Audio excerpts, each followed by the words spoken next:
বলে আল্লাহ তাআলা বিশাল এক চিৎকার মেরে সাইয়েদনা জিবরাইলের মাধ্যমে পুরো জমিনটারে শেষ করে দিলেন।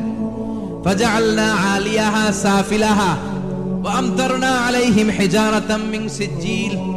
তাদের অপকর্মের কারণে জর্ডানের ওই এলাকাটাকে আল্লাহ বললেন জিবরাইল এলাকাটারে হাতে তুলে নে, আকাশের উপরে তুলে পুরো এলাকা সহ মানুষ সহ জমিনের মধ্যে কেড়ে দে।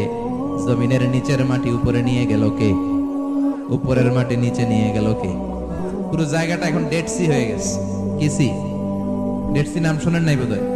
আজকে শুনে রাখেন, এটারে বলে মৃত সাগর। এটা গজবের জায়গা, ওখানে মানুষও ডুবে না। লবণের ডেনসিটি, সল্টের ডেনসিটি এত হাই, এই পানির মধ্যে এত গজব, এর মধ্যে কোনো মাছ জন্মায় না, চিংড়ি জন্মায় না, কাঁকড়া জন্মায় না, ব্যাং হয় না, শ্যাওলা হয় না, কিচ্ছু বাঁচে না। এটা গজবের জায়গা। চিল্লায় বলেন ঠিক কিনা? যে আল্লাহ জর্ডানের এলাকাটারে ধ্বংস করে দিল, ওই আল্লাহ আজও আছে না নাই? এই জন্য নিজ দিয়ে তিনি যেমনি আযাব দিতে পারেন, ভূমিকম্প দিতে পারেন, জলোচ্ছ্বাস দিতে পারেন, উপর থেকে তিনি শিলাবৃষ্টি দিতে পারেন কি পারেন না? মাইথের দিয়ে কখনো শিলাবৃষ্টি হয়েছিল? হ্যাঁ, ফসল ক্ষেত শেষ করে দেয় না? ছাগল টাগল মরে যায়। ছাগল যদি ইয়েতে থাকে ক্ষেতের মধ্যে, বড় শিলা মাথায় পড়লে শেষ, মানুষও শেষ, টিনের চালও শেষ। কথা কন। এরপরে আল্লাহ যদি উল্কা বৃষ্টি পাঠায়, উল্কা যদি পড়ে, কই যাবেন? কোথায় যাবেন আপনি? উল্কা চিনেন? মহাশূন্যে বিশাল পাথরের খন্ড ঘর্ষণ খেয়ে পৃথিবীর ভিতরে ঢুকে যায়। এই পৃথিবীতে সবচেয়ে বড় উল্কাপিণ্ড পড়েছে সাউথ আফ্রিকা। সাউথ আফ্রিকার একটা সিটি আছে হোবা সিটি। এই হোবা শহরে 60 মেট্রিক টন ওজনের একটা উল্কা পড়েছিল, যেখানে পড়েছে পুরো জায়গাটা বিশাল খাদ হয়ে গিয়েছে। এরকম একটা উল্কা যদি এখানে পড়ে আজকে, বাঁচার উপায় আছে? যে বিল্ডিং এ আমরা থাকি, রাত্রে বেলায় ঘুমাই আর ধুম্মা চলে ধুম দেখি রাতে, ওই বিল্ডিং এ যদি একটা পড়ে, কথা কন, ডান্স ক্লাব গুলার উপর যদি পড়ে, পতিতালয় যেগুলা আছে ওগুলা যদি পড়ে, যেই হোটেল গুলার মধ্যে আকাম কুকাম হয় ওইটার উপর যদি পড়ে, নাকি আল্লাহর এখন দেয়ার ক্ষমতা নাই? কথা কন। তার মানে বেঁচে গেছো, পার পেয়ে গেছো মনে করো না, নিজ দিয়েও আযাব আছে, উপর দিয়েও আযাব আছে। চিল্লায় বলেন ঠিক কিনা? এজন্য ভয় পেতে হবে একজন সত্তাকে, তিনি কে? সব ক্ষমতার মালিককে। এরপর আল্লাহ বললেন আওয়ালাম ইয়ারাউ ইলা আত-তায়রি ফাওকাহুম সাফাতিন ওয়া ইয়াকবিদনা মা ইউমসিকুহুন্না ইল্লা রাহমান ইন্নাহু বিকুল্লি শাইইন বাসীর। সুবহানাল্লাহ বলেন। আল্লাহ বলেন তোরা নাস্তিক হস কেমন করে? মানুষ নাস্তিক হয় কেমন করে? মানুষ কি মুক্ত বিহঙ্গের দিকে নজর করে তাকায় না? আকাশে মুক্ত বিহঙ্গ নাই? বিহঙ্গ বুঝছেন তো? পাখি। পাখির কথা কোরআনে বলল কে? সুবহানাল্লাহ কইবেন না? ওয়া আরসালা আলাইহিম তায়রান আবাবিল। আবার কাবা ভাঙতে এলে পাঠাওয়া বাবিল। দাও খোদা দাও আমায় আবার উমর দরজ দিল। দাও খোদা দাও আমায় আবার উমর দরজ দিল। সুবহানাল্লাহ পড়ে।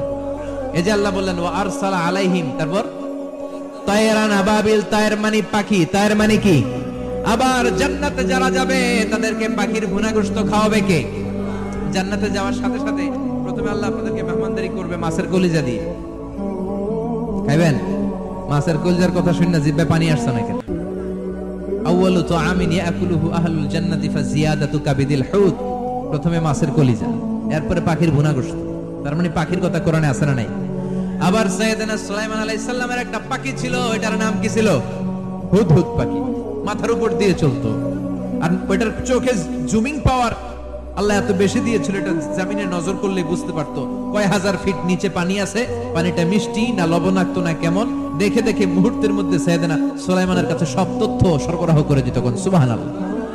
এজন্য আল্লাহ বললেন নাস্তিক গুলো কি পাখির দিকে তাকায় না? এই পাখির দিকে তাকালে পাখির রব আল্লাহরে খুঁজে পাওয়া যায়। পাখির দিকে তাকালে, মুক্ত বিহঙ্গের দিকে তাকালে কেমন করে পাখিগুলো উড়ে যায়। এই পাখিগুলো আকাশে ধরে রাখে কে?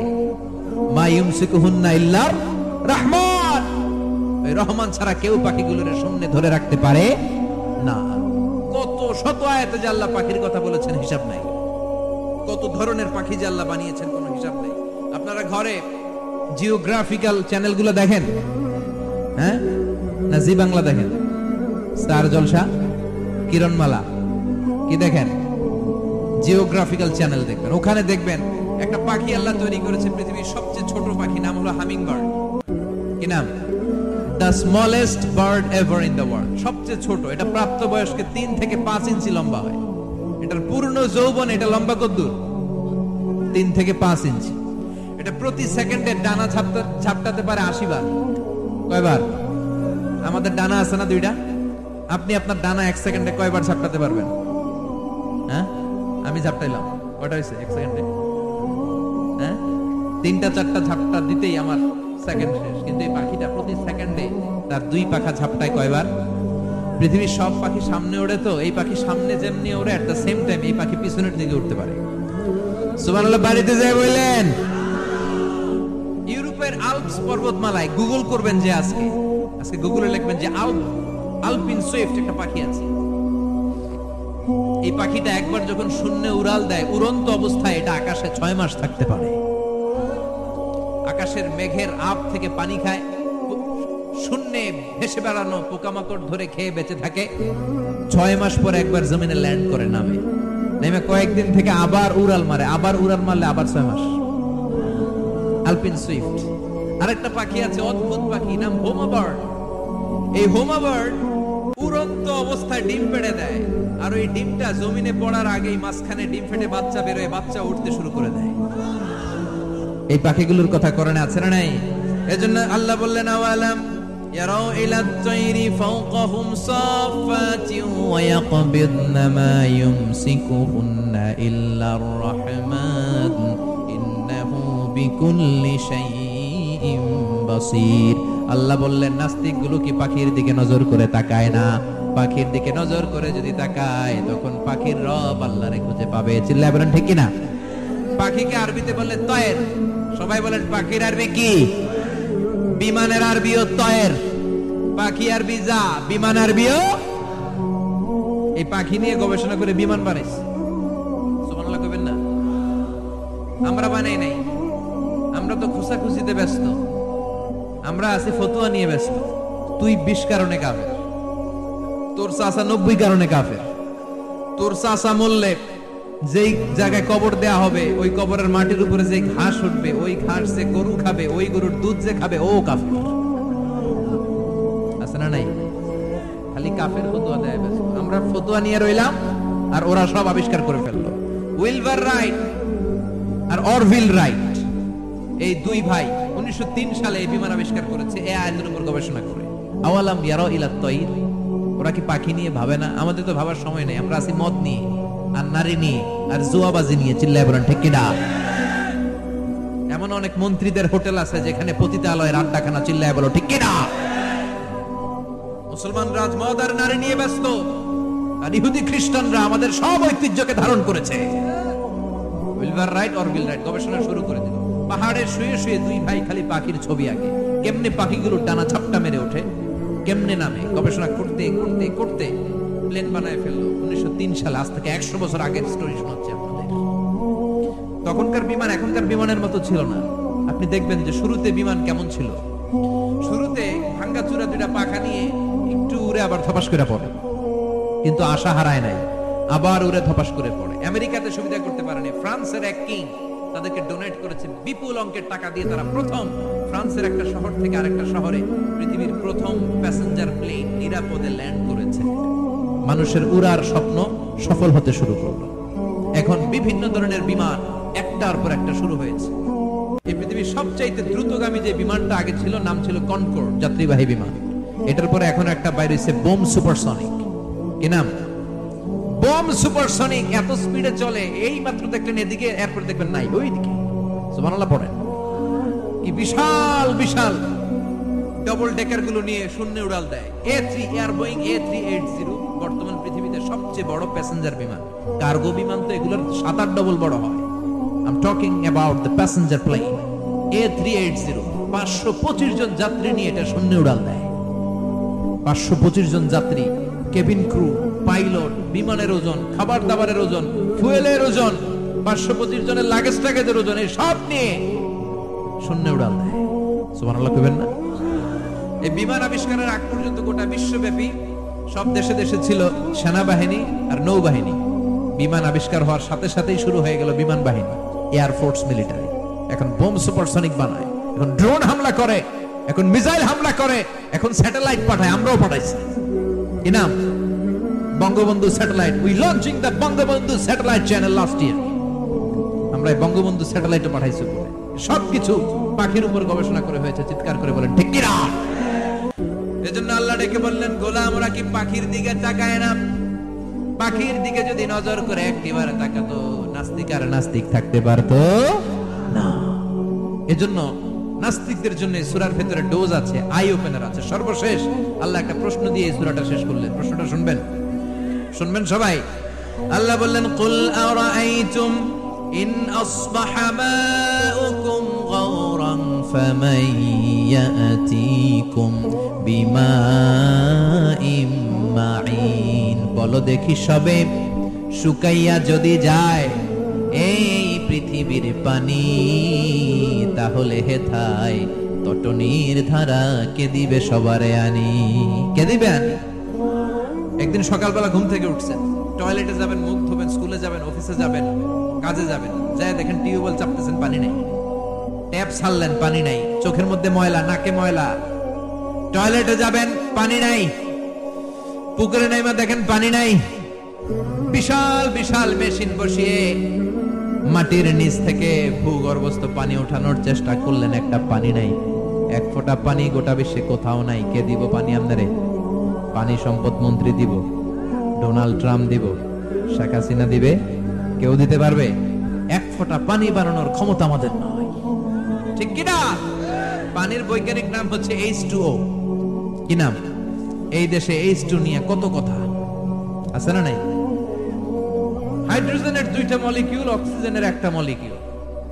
এই দুইটা গ্যাস, হাইড্রোজেন আর অক্সিজেন, দুই গ্যাস একসাথে মিলাইলে কি হয়? কথা বলেন। মিঠা নদীর পানি। সুবহানাল্লাহ পড়েন। আল্লাহ বললেন, ঘুম থেকে উঠে যদি দেখো পৃথিবীর সব পানিগুলো একেবারে পৃথিবীর নিচে চলে গেছে, কোন মাধ্যম দিয়ে এক ফোঁটা পানির জোগাড় আর বন্দোবস্ত করা যায় না, কে তোদেরকে পানি এনে দিবে? কথা কন। আল্লাহ ছাড়া এক ফোঁটা পানি এনে দেওয়ার মতো ক্ষমতা কারো আছে নাকি? আবার পানি থেকে পৃথিবীর সব কিছুরে বানালো কে? ওয়াজআলনা মিনাল মাই কুল্লা শাইইন হাই আফালা ইউমিনুন। আল্লাহ বললেন, পানি থেকে গোটা বিশ্বের সব আমি বানালাম। সব জীবিত জিনিস তৈরি হয়েছে পানি থেকে। এটা কোরআনের কথা। কার কথা? আর ১৫০০ বছর পর বিজ্ঞানীরা এখন বলছে পানি থেকেই সব প্রাণ এসেছে। সুবহানাল্লাহ পড়েন। বিজ্ঞানীদের রিসার্চে এসেছে পৃথিবীর সর্বপ্রথম যে প্রাণীটার উৎপত্তি, এটার নাম নাকি অ্যামিবা। কি নাম? It's a very small unicellular organism in the world. এককোষী শৈবাল অ্যামিবা এসেছে পানি থেকে, ওদের কথা।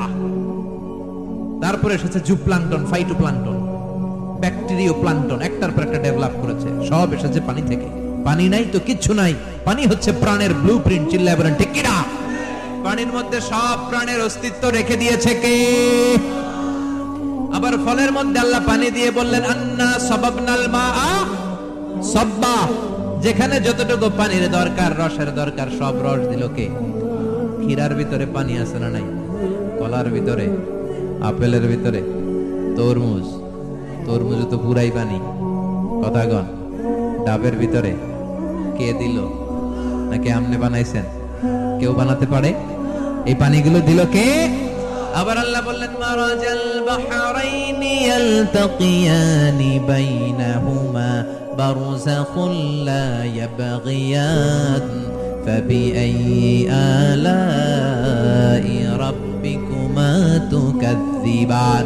দুই দিকে সাগর বয়ে যায়, একদিকে এলো না পানি, একদিকে মিঠা পানি, একসাথে সাগরটা বয়ে যায়, কিন্তু মাঝখানে এমন ব্লকেজ, একটার পানি আরেকটার সাথে মিশে না, আটকায় রাখলো কে? দেখছেন আপনারা কোথাও এটা? কই দেখছিলেন? গোয়ালন্দ,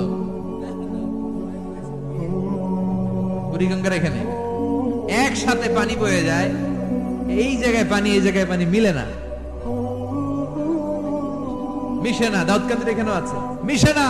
এর কারণ এই পাশের পানি, এটা ডেনসিটি হাই, বেশি ঘন, এটা ডেনসিটি লো, এটা পাতলা, এটা টেম্পারেচার হাই, এটা টেম্পারেচার কম, এটা লবণ বেশি, এটা লবণ কম, দুইটা দুই পানি একসাথে বয়ে যায়, একটার সাথে আরেকটা মিশে না। এই কারিগরটা কে? চিল্লায় বলতে হবে কে? সেজন্য আল্লাহ বললেন, গোলাম পানি দিয়ে আমি বানালাম, পানি ছাড়া বাঁচবি না। এজন্য সব জায়গায় পানির ব্যবস্থা করে দিয়েছে কে? আবার বেশি পানি হলেও মরার ব্যবস্থা আছে না নাই? সাইয়েদনা নূহ আলাইহিস সালামের কওমকে বন্যা দিয়ে ধ্বংস করেছে কে? এজন্য পানি চাইবো কার কাছে? কথা কন। আল্লাহ মেঘ দে পানি দে, ছায়া দে রে তুই আল্লাহ মেঘ দে। সবাই পড়েন না, আল্লাহ মেঘ দে পানি দে, ছায়া দে রে তুই আল্লাহ মেঘ দে। দেয়ার মালিক একজন, তিনি কে? চাইতে হবে কার কাছে?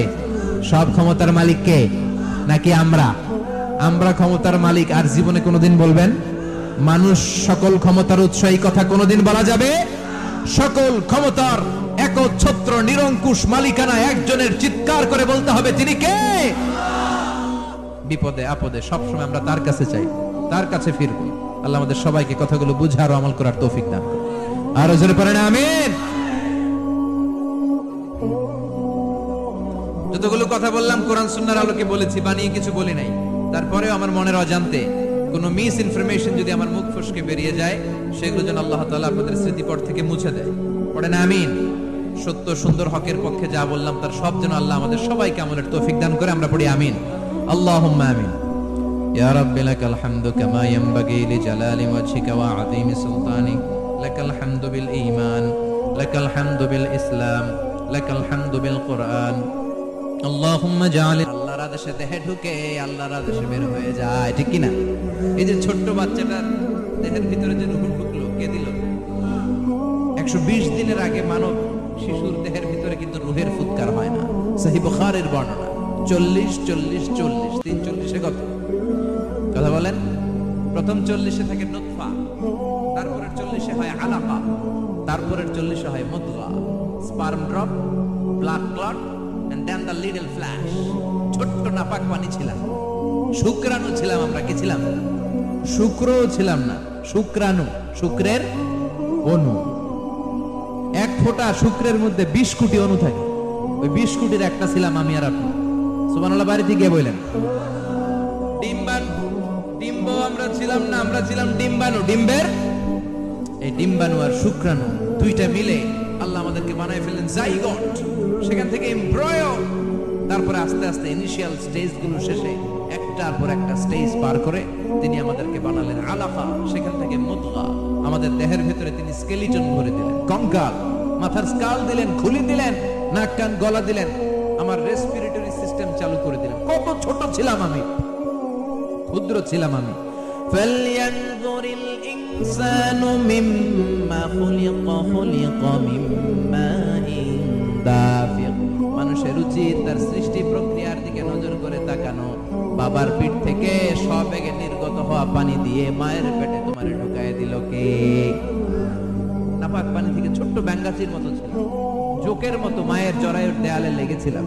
সেখান থেকে বড় করতে করতে আমার রেসপিরেটরি সিস্টেম, আমার হেয়ারিং সিস্টেম, আমার সব সিস্টেমগুলো তিনি আমার দেহের ভিতরে সেট করে দিল। চিল্লায় কোন সুবহানাল্লাহ। 120 দিনের সার্টেন পিরিয়ড শেষে তিনি দেহের ভিতরে রূহের ফুৎকার দিলেন। দেয়া মাত্রই আমার রুহুতে ধপ ধপ ধপ শুরু হয়ে গেছে। ওই যে ধপ ধপ শুরু হয়েছে, আজও থামে নাই। এই ধপ ধপ থামলে বাঁচবেন, দম ফুরাইলে আমরা ঠুস হয়ে যাবো, ঠিক কিনা? আয় রে মানুষ রঙিন ফানুষ, দম ফুরাইলে তবু তো ভাই কারোরই নাই একটুখানি। আয় রে মানুষ রঙিন ফানুষ, রঙিন ফানুষ, আয় রে মানুষ। সুবহানাল্লাহ বলেন। সে আল্লাহ বললেন, গোলাম জীবন আর মরণের মাঝখানে আমি তৈরি করেছি রূহ। পৃথিবীর বিজ্ঞানীরা সব বানাতে পারে, কম্পিউটার বানাতে পারে, প্লেন বানাতে পারে, হেলিকপ্টার বানাতে পারে, রকেট বানাতে পারে, কিন্তু গোটা বিশ্বের সব বিজ্ঞানীরা মিলে কি রূহ বানাতে পারে নাকি? কথা বলেন। গত বছর সোফিয়া নামে একটা রোবট আসছিল না? কথা কন। ওটা মাথা উঁচু করে নিচু করে কথা বলতে চায়, মানুষের মতো হতে চায়। আসলে কি মানুষ? ওটার মধ্যে কি রূহ আছে? রূহ বানাইতে পারবে কেউ? এই রূহ নিয়ে যে কত গবেষণা, মুমূর্ষ রোগীদের উপর গবেষণা চালিয়েছে অনেক। বুলেট প্রুফ গ্লাসের ভিতরে মুমূর্ষ রোগীকে রেখে রেখে তারা চেক করতে চেয়েছে আমেরিকা রুহু কোন দিক দিয়ে বের হয়। তারা ওজন করে দেখে মানুষ মরে গেলে কোন লাশের ওজন বেড়ে যায়, কোন লাশের ওজন কমে যায়। যেটাতে কমে গেছে 2-1 কেজি কমে যায়, তার অবাক, কিরা আগে ছিল 80 কেজি এখন হচ্ছে 78 কেজি, তার মানে 2 কেজি নাই, এটাই রুহু। এটাই কি? এটা হচ্ছে গবেষণার ধাপ। অনেকগুলো মডিউল তারা আনে, অনেক মুমূর্ষু রোগীকে ক্লাস ফিডিং করা, ইন্টেনসিভ কেয়ারে রেখে তারা অবজার্ভ করে, আর অক্সিজেন মাস্ক খুলে দিয়ে তারা দেখে যে লোকটা ছটফট করে কিভাবে মরে। মরার আগে ওজন মাপ ছিল 80 কেজি, মরে গেছে পরে আবার ওজন দিয়ে দেখে 78 কেজি। কমছে কয় কেজি? বিজ্ঞানে কে পাইছে? সবাই কয় কি পাইছে? কয় রুহু। কই পাইলেন? আগে 80 এখন 78, 2 কেজি। রুহুর ওজন কয় কেজি?